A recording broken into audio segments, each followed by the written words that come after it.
కన్నడ నటుడు శివరాజ్ కుమార్ గత కొంతకాలంగా అనారోగ్యంతో ఇబ్బంది పడుతున్న విషయం తెలిసిందే. చికిత్స నిమిత్తం బుధవారం రాత్రి ఆయన అమెరికా వెళ్లారు.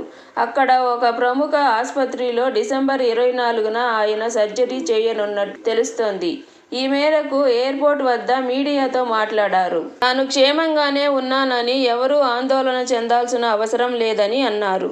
తోటి నటీనటులు, అభిమానుల నుంచి ప్రేమాభిమానం, ఆశీస్సులు పొందుతున్నందుకు ఆనందంగా ఉంది. నా ఆరోగ్య విషయంలో సంయమనం పాటించిన మీడియాకు ధన్యవాదాలు. అంతా మంచిగానే జరుగుతుంది. సర్జరీ నిమిత్తం ఇంటిని వదిలి వెళ్తున్నప్పుడు ఎవరికైనా కాస్త ఆందోళనగా ఉంటుంది. సాధారణంగా నేను చాలా ధైర్యంగా ఉంటా. కానీ ఇంటి నుంచి వస్తున్న సమయంలో నా కుటుంబ సభ్యులు, అభిమానులు చూసినప్పుడు కాస్త ఎమోషనల్గా అనిపించింది. చికిత్స పూర్తయిన తర్వాత యుఐ మ్యాక్స్ సినిమాలు చూస్తా అని శివరాజ్ కుమార్ తెలిపారు. ట్రీట్మెంట్ తర్వాత ఆయన 4 వారాల పాటు అక్కడే ఉండనున్నారని సమాచారం. అమెరికా వెళ్లడానికి ముందు శివరాజ్ కుమార్ నివాసంలో పూజా కార్యక్రమం జరిగింది. పలువురు సెలబ్రిటీలు శివన్న ఇంటికి వెళ్లి ఆయనను కలిసి ధైర్యం చెప్పారు.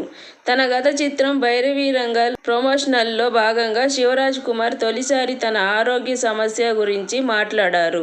నా ఆరోగ్య సమస్య గురించి తెలిసి తొలిసారి భయపడ్డా. అభిమానులు, ప్రజలు కలవరపడడం నాకు ఇష్టం లేదు. దాన్ని ధైర్యంగా ఎదుర్కొనేలా ఆత్మవిశ్వాసాన్ని పొందా. ఇప్పుడంతా బాగానే ఉంది. నేను కూడా మనిషినే కదా, నాకు సమస్యలు వస్తుంటాయి.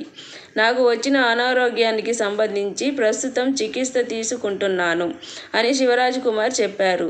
ఉత్తరాఖండ 45, భైరవుడు, రామ్ చరణ్, బుచ్చిబాబుల చిత్రాల్లో ఆయన నటిస్తున్నారు. అమెరికా నుంచి వచ్చిన తర్వాత కొంతకాలం రెస్ట్ తీసుకొని ఆయన తిరిగి సెట్స్లోకి అడుగు పెడుతున్నారు.